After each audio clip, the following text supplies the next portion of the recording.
When police officers were previously asked what they wanted in the absence of binding arbitration, they overwhelmingly voted for industrial rights.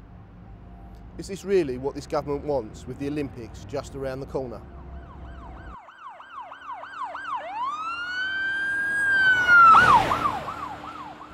Much has happened in recent weeks which has grabbed the media headlines. There's also things that have happened that seem to have slipped through the net. I will not comment on the resignation of the Commissioner or AC Yates following the hacking inquiry, except to say that some of the comments made by senior politicians, including the Home Secretary, should not have been said. There is no evidence of widespread corruption within the police service, and comments like this should not be made by senior politicians, especially the Home Secretary, who is in the House to speak for police officers. There's police officers up and down the country who don't feel the Home Secretary is speaking much for them at the moment. The Police Negotiating Board has failed to reach agreement on new terms and conditions for police officers. This is despite the Federation offering up greater savings than Tom Windsor found in his unevidenced and biased report.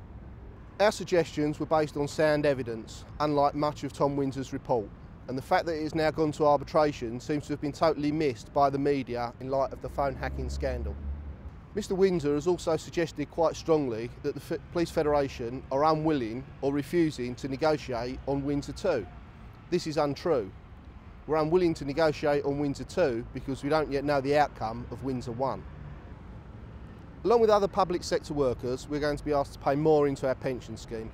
Some estimates believe that this could be as much as £1,600 per officer per year.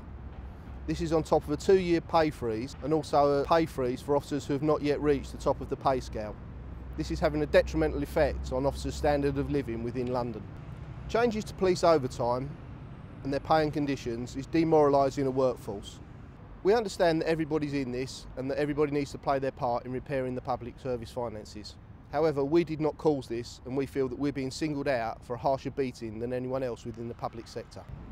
Officers will be working longer in terms of years, be working longer for less reward, and yet asked to do more and more to support an ever-growing demand from the public.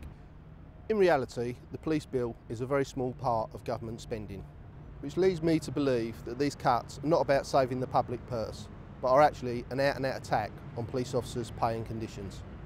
Police officers do a difficult job in extremely difficult and challenging circumstances. To attack their pay and conditions in this way and to not support us in the House of Commons is, I believe, a betrayal by the Home Secretary. I have real concerns that this government won't honour arbitration. Why should they?